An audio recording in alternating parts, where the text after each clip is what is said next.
Hey beautiful people, so in today's video I'm just gonna film this video really quickly, okay? And then we're gonna go watch The Office, right? I was just talking to my inner child, you know, the playful part of me. It's actually really important to have a healthy, healed inner child, because if not, we can go through life struggling in relationships. Mostly in the relationship we have with ourselves. Maybe you might notice in your life you're pleasing people, you're having trouble setting a boundary for yourself, saying no to people, you're feeling fear of outside authorities, you're having trouble feeling what your physical needs, your emotional needs are.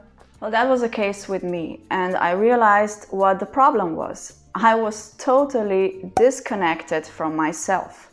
I was doing stuff to please others and I didn't know how to please myself.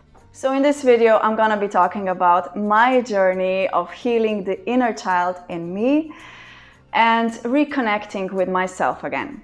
Since I've started healing, I would say I'm about 80% happier. If you're on a similar journey yourself and are looking for some information on how to heal, in the next moments, I'm gonna share my inner child healing story. So the inner child is like a primal part of us, it's like the truest part of us. It's the playful side, the joyful side. You know, when you bring your inner child out, you're more creative, you laugh more, you play, you know, you don't take life too seriously. You can be more spontaneous, adventurous, like you were as a kid. You can imagine the inner child being the part of you that's frozen in your childhood. And this is also the part of us that carries all the emotional trauma, all the pain, all the, experiences, emotional experiences that we got as children and are stored in us as we grow up. You know, something happened in your childhood, some difficult situation, painful situation, and you got hurt. And that pain was maybe sometimes too difficult for you as a child to process.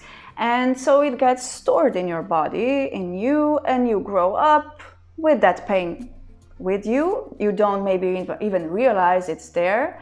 But then some situations happen in adulthood which are similar to those in the childhood, and it brings up the pain again. We have some healing to do as grown-ups, right? Because as grown-ups, we are now strong enough and we can handle it. We can process the pain, we can feel it, we can let it go, cleanse ourselves. If we observe ourselves, we might notice we have, self-sabotaging behaviors, a lot of self-criticism, maybe negative self-talk. We maybe have difficulties in conflicts. We might have trouble calming ourselves down. So doing inner child work might help us become more aware of how we communicate with ourselves and with others. Basically, in important grown-up situations, we conduct ourselves as grown-ups and not like children. Doing inner child work might also unlock our hidden potential and passions. So healing the inner child in me was absolutely crucial for me.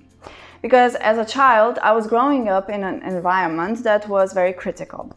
And I did not get enough love, attention, my needs were not met, I was not heard, because the people around me did not have the capacity to hear me. So as a child, I was trying to fix everyone around me. I was trying to make everyone okay because I saw they were not okay. And as children, we think, okay, if we make our surroundings better, we will be better. So I grew up totally turned outwards. I did not develop the internal view of myself. And as a child, I was playing the role of the caregiver, caring for others, focusing on their needs.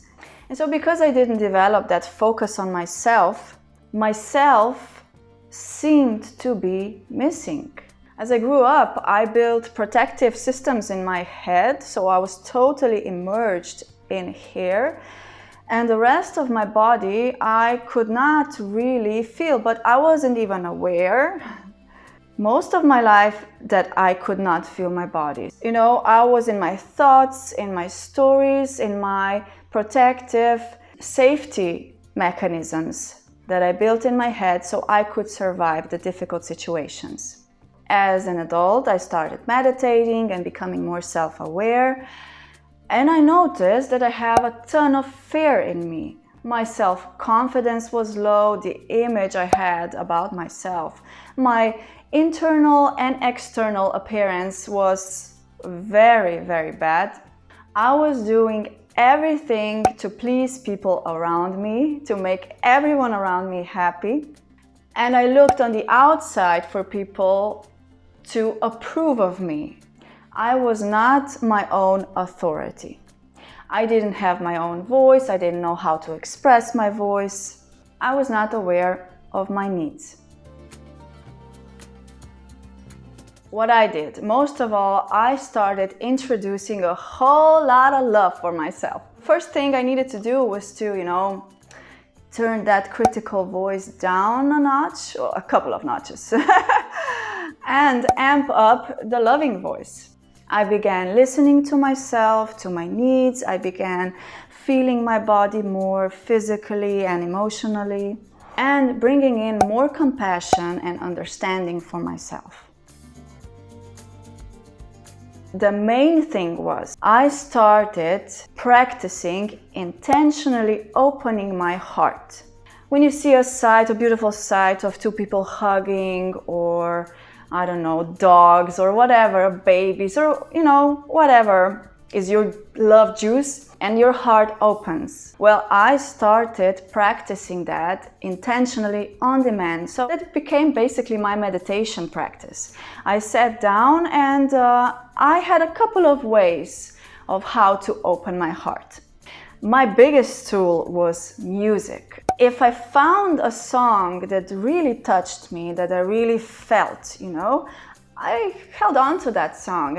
It was easier for my heart to open if I heard the song.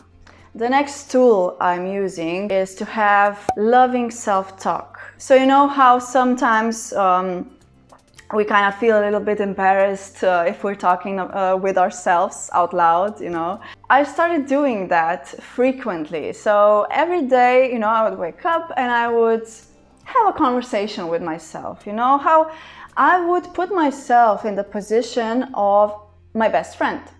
How my best friend would talk to me. My best friend wouldn't be criticizing. My best friend wouldn't be putting me down. My best friend would be compassionate, would be understanding. He wouldn't say you're stupid. He wouldn't say you're not worthy. He wouldn't say you're zero. You won't succeed. You won't, no. My best friend would be very supportive, would be my cheerleader. He would say, okay, listen, whatever, in this situation, you did something, that's okay. It wasn't really the best thing you did for yourself or for others, but that's okay. You're gonna learn from this, you're gonna grow, and it will be better next time, right? The next tool I used for opening my heart intentionally was just to put focus here on my heart and to be very still and just to feel this area. To feel it from the inside and just stay here for a little bit. And I put effort into opening it from the inside. Then maybe remembering a loving moment. So I don't know, something that happened, like the birth of my child, which was the most loving thing that happened in my life. Going back, using memory to remember that moment, and then it just opens. Using gratitude. Gratitude is such an important and beautiful tool we can use with ourselves. I use it all the time. I cook dinner, I clean the apartment, I do the shopping, and I thank myself. And the feeling of gratitude, when you say thank you and when you really feel that and really mean that, for something you put effort in, something you did to make your life better, Gratitude can be a beautiful fuel for every day, all day. So what those techniques of opening my heart intentionally did was I could now, on demand, get into the space of love, connect with the space of love inside my body. Because before I was so in my head, I couldn't feel my body, right? This was the only part of me, and now I focused on the heart. I focused on my body and the feelings. Tool of being able to open my heart on demand whenever I needed to brought me so much safety. I go to the store, I go to work, I go wherever, some situation that's maybe more challenging and some more fear arises, and I would say, oh, that's fine, you know, I can calm myself down anywhere, everywhere I needed to.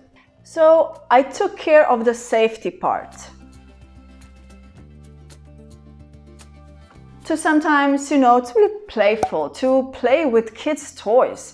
Like I remember I bought myself a coloring book. I went to work and, you know, I had to be all serious and grown up and then I went home and I just brought out that coloring book and just started coloring. And, you know, I got messy with my kid, with my son. You know, when sometimes us moms go into that mom mode and we're like, this is gonna be so messy, I'm gonna have to clean that up later, it's gonna take so much time and effort and whatever, I don't have energy. I took the time to just let all that mom stuff go and to just be a kid. And to just say, listen, I'm gonna clean that up later, that's okay, whatever, you know, I'm just gonna do it. And I'm gonna enjoy this time playing with my son. And then also dancing like a goofball, you know, that's just like dancing like a freaking, like nobody's watching, you know, like I don't care how should I move my hands and, you know, be proper and dance like whatever, you know. To just let go, to just be a goofball, to be a kid. Sometimes I would bring out the rebel in me. So the other day, me and my son went on the bus and, you know, we're supposed to go on the bus through the front doors and go out through the back doors. And I had a little bit fun with this and I went out through the front door. So I broke the rule. And I was joking with the driver, listen, I'm gonna break the rule a little bit. I'm just gonna go off here, right? And he laughed and, you know, it was a cute, funny moment. Also, I strive to speak my truth, to say what I mean, what I feel, not to adapt the truth so someone will be more satisfied or whatever.